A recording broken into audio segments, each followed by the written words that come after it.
今日咧，我哋請咗石海哥咧，上先同我哋講下呢個全球關注、國際新聞關注嘅黎智英嘅終極審判啊！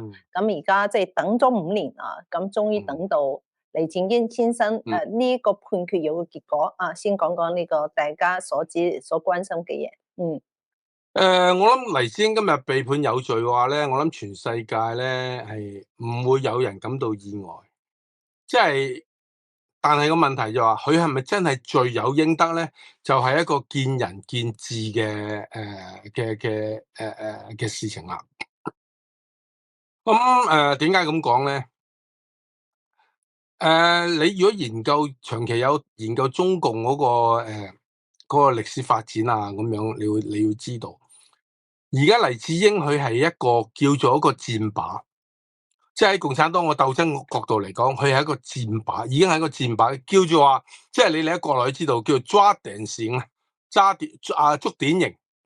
黎智英成為一個典型，就係一個今後管治香港，係制壓香港一啲稍為同政府有唔同意見、唔同聲音嘅人會遭遇一啲乜嘢結果，佢要做呢個典型出嚟。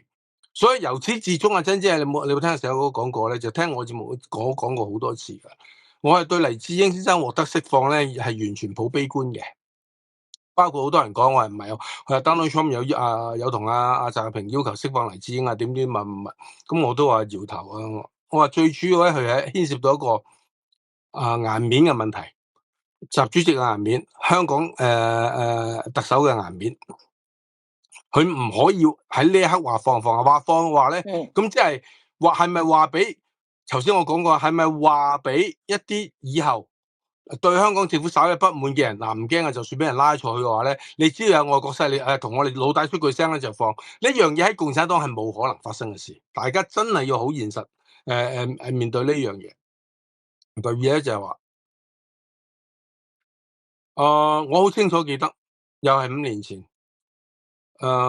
東方日報求我簽名嗰條片啊，黎智英個下場係點啊？我好記得係顏回得到咁啊！嗰陣時我已經係即係好老實講話，即係喺呢行我點解都話啲人話細哥點解你講可以突然間話搞玄學啲嘢，其實我一路都識，但係咧我解簽咧，我自問咧就水準非常高嘅。咁我一睇呢條簽，我當時我都話啦，我話喂，佢危險啊！我好記得當時幾條簽啊，張建宗攞到第一簽，個個都話哇，仲有升官發財，我話唔係啊，啱啱相反啊，佢會落嚟啊！鄧炳強求嗰支，我話喂，呢條友會升官喎。嗱，結果係咪咁講啊？即係你長簽咧係一種智慧。當時佢出呢條簽咧，我又覺得佢會名垂千古，但係咧佢晚運會係淒涼嘅。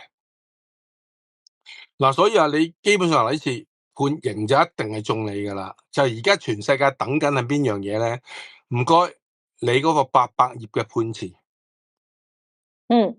大家係等緊呢個判詞，即係知道你一定入到去有罪啊！因為點解喺杜麗冰嘅大法官啊，喺陳廣池大法官啊，喺呢隻國安公署嘅大法官嘅審訊之下，大家稍微留意下，有邊個係可以幸免於難嘅咧？